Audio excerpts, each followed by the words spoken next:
How's it going, guys? Welcome back to Dark Days. My name is Juan, also known as Lost Knight, and just kind of showing the stats. Keep forgetting to do it. Um, Last time we fell victim to gravity. Seems to be my number one enemy in this playthrough, but it's alright. This gives us opportunity to show this alternate path that you can take down here, which we are actually going to go do right now. This guy, because I want to show you guys a very special weapon to me, more sentimental than anything. This is a weapon that it's a callback from Dark Souls 1, and probably should equip the cat. Oh, there it is. It's a weapon from Dark Souls 1 making a return in this game, but it is a weapon that my friend used a lot when we would do PvP together. And I mentioned earlier that he used to be more into the whole Dex playstyle, so he used a lot more katanas and things like that, and rapiers. And one of the things I remember, even in Dark Souls 3, because we played through those games as well, he would dual wield this rapier and a nest stock, which is why we are kind of rocking these two, or the S stock so far. We're about to pick up this other rapier. Now, in Dark Souls 1, this rapier was a bit busted. It has a multi-hit R2. So what that means is you press R2 once and it does, I think, 4 really quick hits. So if you buffed this weapon, you would actually get the damage. Oh, almost messed it up right there. You would actually get the damage boost on each one of those hits, which is pretty insane, you know. Tears through health of enemies like crazy. And it's also a good time to talk about weapon scaling, something we haven't really mentioned, but I do want to explain how it works in this game. Got a large tit right there, and then some poison moss. Nice. Pretty convenient. These poison moths drop the moss, you know. Ricard's rapier. Alright. So yeah, this is a little callback to a character from the first game, which the player character actually kills, encounters and kills. But in this game, it's one of the most broken Dex weapons, if you want to call it that, you know. Let's kind of put our loadout back. And you can see we don't have the dexterity required to use it. Exquisitely decorated rapier, numerous variations of the story, majority of these tales end in tragedy. Well, we know how Ricard ended up. We have a little bit of an insider on what happened to him. But you saw that you had an A scaling in dexterity. So in Dark Souls 2, the reason strength weapons do so much damage, the scaling on strength is actually much better. So Dex weapons have, I think, more base damage in general, and obviously they have more DPS. But let's knock this guy down. Goodbye. And I wonder if you can see the guy that knocked me out of the ledge earlier. No. But yeah, so they do way more damage, strength weapons, because of their scaling. And scaling's a bonus that's applied based on your level. So, for example, Ricard's rapier has a 25 requirement level for dexterity and an A scaling, meaning that once your level is 25 or higher, you will get a certain bonus damage added on top of the damage you're already doing. So, but for strength weapons, that that bonus damage is actually stupid. That's why a lot of people you see all these player phantoms that we run into, and they're carrying like ginormous weapons. You know, they have the dragon tooth, they have the the King's Ultra Great Sword. They have, you know, a bunch of stuff. It's just the way to go, man. Great swords are just so efficient. But I don't know. I'm starting to have a better appreciation for this type of playstyle as well. The more nimble and agile type of playstyle. Let's get our bloodstain back. Oh, so you are on this other side, yeah. And we get a cracked red eye orb. Alright. Which is related to that place over there. We'll talk about that later. And then here is Huntsman's Copse. This was the place where the Dark Souls 2 beta took place. I actually remember playing that when it was available for the first few people that signed up. And man, that was I remember staying up late and trying to convince my parents to let me play. Like, when I was younger, I was like a freshman in high school.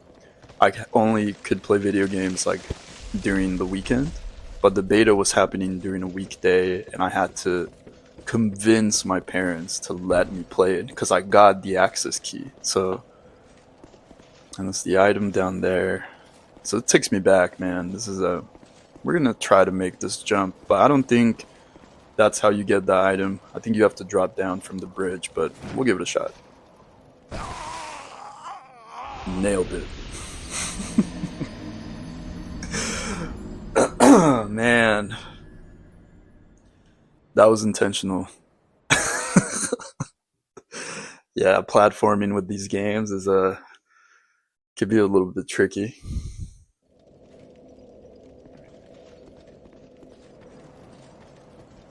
All right. I think you can get to it. I know you can drop down from the bridge. That's like the way to go, but I've seen people do this jump, man. Let's see if we... Let's see if we can try it. Okay. Wow. It's a catch-22. You make the jump, but you get stuck. Imagine not having a homeward bone. You'd have to you'd have to jump off, probably. Or jump down to that platform where we landed earlier.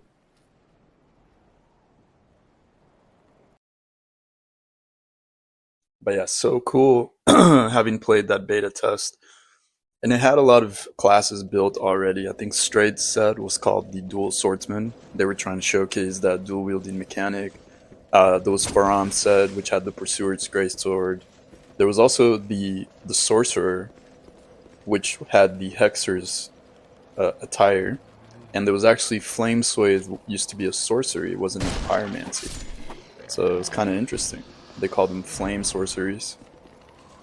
And we'll meet a character later who will confirm that detail, but I think it's one of those things that they abandoned. Alright. I promise this is not gonna be the whole episode, guys. It's me jumping off to my death. Alright. So yeah, we'll keep it pushing. We'll try to keep through the area. I think that's enough attempts of me just jumping off a cliff. Alright. What am I doing? Yeah, let's proceed through Huntsman's Copse. A cool area. The atmosphere here is definitely very ominous, you know? It's this forest or this wood with all these like enemies in it and very dark, which is kind of interesting. And there's actually two paths that you can proceed. So there is a reason that we get a cracked red eye orb right there, since this path that you can take where we saw that bridge and that big building, that's actually called the Undead Purgatory, which is the main PvP covenant, if you want to call it that. Basically the Dark Wraiths, Dark Wraiths from DS1. So the complaint, you can see the mob over there. The complaint that I have with Dark Souls 2 multiplayer, the multiplayer invasion games. So the way it works in this game is you invade the world of other players, and we'll actually be invaded in this area, I believe. But yeah, the items that you use are limited. So to get more invasion items, you have to participate in these duels against members of the same covenant, and then the winner gets the cracked red eye orb, which is kind of a infuriating mechanic because it takes all the fun out of PvP, right? The whole point is that you're invading people in their world as they're playing through the level, but you have to do so much work to get there. Now it's like, dude, why would you even want to do that? You're getting all the PvP you need during those duels, right? So you actually spot the other moth over there. We're just gonna take care of that one. We don't want to deal with poison over there. That's the area where we'll be invaded. And we can see a few other enemies. This big guy with the sides. Probably should equip the S-Stock, huh? But yeah, so I wish that they had kept the red eye orb, and I'm very thankful that they brought it back in the S3. I think that was the right move, you know? Alright, enough of that rant. Let's see. So we got this path. If you let's get rid of you first. If you take this path to the right up the hill, that is the way to the Undead Purgatory. We also have some pretty key items in that little building there, but this little area, and we'll cross that bridge when we get to it. Then let's kite this guy down. You guys can see we're getting a lot of use out of this bow, so very, very good that we invested in a ranged option, especially right now that we don't have any magic available to us. And there it is. Invaded by the Dark Spirit Forlorn. Now these guys, this is not the first or last time that you can run into these guys. The Forlorn are an invader who will appear throughout the game. They're wielding Scarred Break. Huge damage right there. They're wielding the Dark Sword, but it's a Great Sword version. And I don't believe that's available to the player. I don't think. There's another variant, I think, that has a different weapon. And their set's actually pretty cool. Every time that you are invaded by them, you unlock a piece of their set for purchase. So it's pretty cool looking set. It's got the black hood and everything. And the lore for these guys is pretty interesting as well. Let's see if we can be sneaky McFreaky with this guy. Nope. Yeah, so the lore with them, they're essentially the ring wraiths, you know? They're just like these astral beings without a home world who exist in like some different plane of existence, and the only way that they can manifest is by invading other worlds. So pretty cool little lore with them. How do you get... oh, it's through the front door, Juan. Come on. And then we got Bashful Ray, which I'm just now noticing he has the Shadow set. The same set from the enemies that dropped us the Shadow Dagger. Alright, so let's proceed. We see this hollow running up there. If you chase him, you're actually going to trigger this pretty nasty ambush. Even once you get this bridge down, which we'll do in a second, it will trigger all these guys hiding over here. And the hollow will keep running, so if you keep chasing after him, he'll just keep triggering enemies for you. So it's good to play it nice and slow sometimes. And let's see, I think this is the way. Yep. Get through here, pick up Soul Spear, run into another one of these Dranglaic I think it's Cyan. In the first one, I called him Sylvan, but it's Cyan, I think. And these guys have a pretty cool little lore bit. But yeah, that's where you get Soul Spear, which is very powerful sorcery if you're running that intelligence build. And Sublime Bone Dust for our Estus Flask. So Cyan, these enemies have a relationship to Drangleic and to King Vendrick. So you have to wonder, what is the relationship here with Huntsman's Copse? You know, this area that's used to torture undead, pretty much. How is this related to Vendrick and to the land of Drangleic, the kingdom of Drangleic? You know.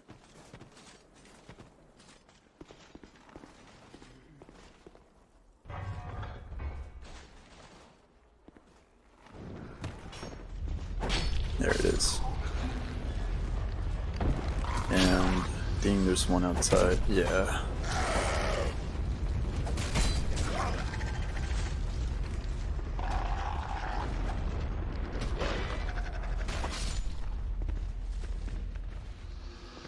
Alright.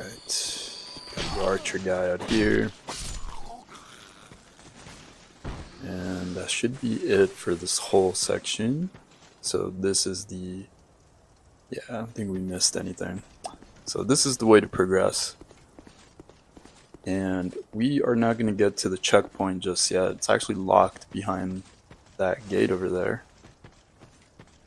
As well as another NPC whose questline we're going to try to complete. I think it's funny you can't light your torches on these anymore. Just a bunch of bodies burning on a mound. It's crazy. We can see him sitting in there, as well as the bonfire. And we got this little crag right here. Now this area, we're going to try to be careful, but we got a torch right there, or a brazier that we can light. And we have another one of those curse urns. And earlier we ran into some skeletons, and I mentioned that they perma-died. But these guys right here, there's actually not a pyromancer. What is it called? You see that right there, I killed him, but I didn't get any souls. And there he's being revived by the necromancer, right? Necromancing Dancing. It's a great song by Beartooth, if you guys are willing to check it out. No, I probably shouldn't have rushed in, but this guy, once you kill him, the skeletons permanently die.